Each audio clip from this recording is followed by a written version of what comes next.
మనతో పాటు తమ్మన సింహాద్రి గారు ఉన్నారు. ఈ రేవ్ పార్టీ డ్రగ్స్ గురించి ఒకసారి మనం అడిగి తెలుసుకుందాం. Madam hi ma'am. హాయ్ అండి. నమస్తే. పాపం పండిపోయింది.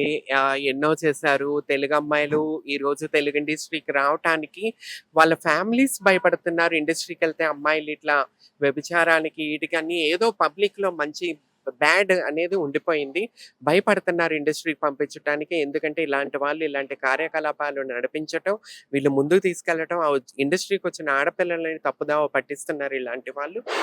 ఎప్పటినుంచో జరుగుతున్నాయి. ఈరోజు దేవుడు అనేవాడున్నాడు.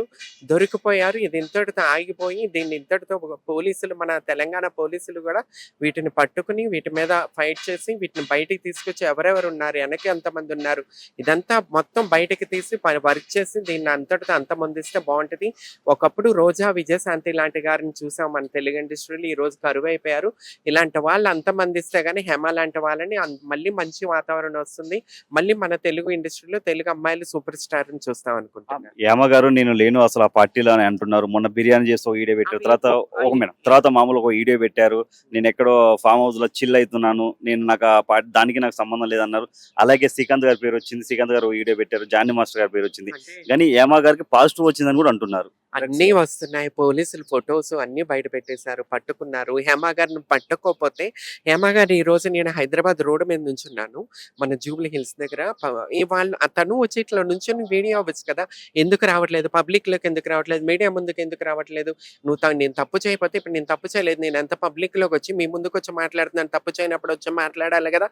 దాక్కుని ఫోన్లో ఎప్పుడు ఉంచుకున్న వీడియోస్ వదిలితే ఏంటండి ప్రజల్ని ఎంతవరకు మోసం చేయాలనుకుంటున్నారు? ఇది తప్పు. ఇలాంటి చేయటం తప్పు. ఈ వాతావరణం తప్పు. మనల్ని ఒకళ్ళు పబ్లిక్, నార్మల్ పబ్లిక్ మనల్ని ఆదర్శంగా తీసుకుంటారు, రోల్ మోడల్ గా తీసుకుంటారు టీవీ ఫిల్మ్ ఇండస్ట్రీ వాళ్ళని. సో మనమే ఇలాంటి తప్పులు చేస్తే రేపు వాళ్ళు మనకు తెలుగు కల్చర్ నాశనం అయిపోతుంది, యూత్ పాడైపోతుంది, మంచి వాతావరణం ఉండదని చెప్పి ఒక బాధ్యత నేను ముందుకు రాను. సినిమాలో ఎన్నో సమాజానికి మనం ఎన్నో లెసన్స్ లాంటివి ఇస్తూ ఉంటాం. మనమే సినిమా వాళ్ళం ఇలా చేస్తే మామూలుగా ఇప్పుడు కొత్తగా ఫీల్డ్ రావాలనుకున్న వాళ్ళు, ఇలాంటి వాళ్ళు అసలు సినిమా ఫీల్డ్ అంటే ఇంత తల్లిదండ్రులు భయపడిపోతున్నారు. ఇలాంటివి చూసినాక ఎవరినైనా పంపిస్తారా? సిగ్గుండాల. మీ ఇంట్లో కూడా ఆడపిల్లలు ఉన్నారు.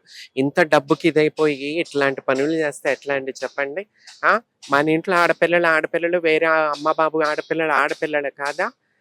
వాళ్ళ ఇండస్ట్రీ మీద మోజుతో, ఇంట్రెస్ట్తో కళ్ళమ్మ తల్లిని నమ్ముకుని వచ్చిన వాళ్ళని ఎరేసుకుని లగ్జరీ కల్చర్ని అలవాటు చేసి పబ్ లాంటివి అన్ని అలవాట్లు చేసేసి వాళ్ళ సినిమాలు ఏం చేయకుండా నేను ఆస్తులు వస్తున్నాయి. సో వీటి మీద కూడా పోలీసులు వర్క్ చేయాలా. వీటన్నిటిని ఖండిస్తున్నాము. న్యాయం జరగాల. రేపు మన తెలుగు ఇండస్ట్రీకి మంచి ఆరోగ్యకరమైన వాతావరణం రావాలా.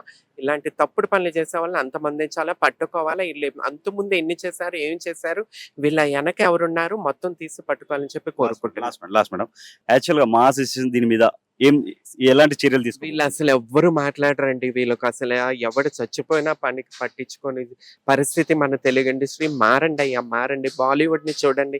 సల్మాన్ ఖాన్ లాంటి సూపర్ స్టార్ రోడ్డు మీదకి వచ్చి హెల్ప్ చేయడానికి ఉంటారు. మన తెలుగు ఇండస్ట్రీ హీరోళ్ళు దేవుళ్ళు అయిపోతారండి. వెంకటేశ్వర స్వామి ఒకడు అవుతాడు, ఒకడు శివుడు అయిపోతాడు, ఒకడు గణపతి అయిపోతాడు. వీళ్ళు మాట్లాడరు, వీళ్ళు రారు. వీళ్ళు సినిమాలు చూసి జనాలు టికెట్లు కొనుక్కుని వీళ్ళు కోట్లు సంపాదించుకుంటారు.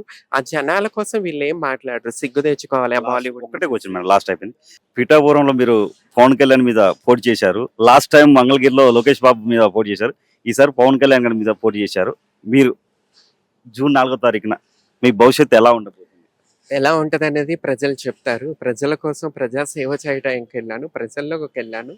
సో ఒక పార్టీ నాకు టికెట్ ఇవ్వటం వల్ల నేను వెళ్ళాను. సో ఇంట్రెస్ట్గా ఉంది, చాలా బాగుంది, మంచి సపోర్ట్ వచ్చింది. సో అంచెలంచెలుగా ముందుకెళ్తాం. పవన్ కళ్యాణ్ అభిమానిగా మీరు పవన్ కళ్యాణ్ మీద పోటీ చేయడం? పవన్ కళ్యాణ్ గారే కాదు, అక్కడ వంగా గీతమ్మ గారు కూడా ఉన్నారు. మేము ఒక ఫ్యామిలీ లాంటి వాళ్ళం. ఒక ఇది నుంచి వచ్చి ఒక కమ్యూనిటీ రిలేటెడ్. సో పార్టీ వాళ్ళు కూడా ఒక కమ్యూనిటీ వాళ్ళం కాబట్టి మాకు అందరికీ అక్కడే ఇచ్చారు. సో ఎవరు పవన్ కళ్యాణ్ గారు గెలిచినా వాళ్ళ ఇంటి ఆడపడుచులైన తమన్నా సింహాద్రి, వంగా గీత గారి మీద గెలుస్తారు. వంగా గీతమ్మ గారు గెలిచిన ఒక సోదరుడి మీద, ఒక బిడ్డ మీద, తమన్నా సింహాద్రి మీద గెలిచినట్టే. సో ఎవరైనా ఒక ఫ్యామిలీ. ఎలక్షన్ లో మీకు ప్రజల ఆదరణ ఎలా? సూపర్ ఉందండి. చూసారు మీరందరూ, చాలా మంచి సపోర్ట్ వచ్చింది. సో హ్యాపీ అండి. Thank you.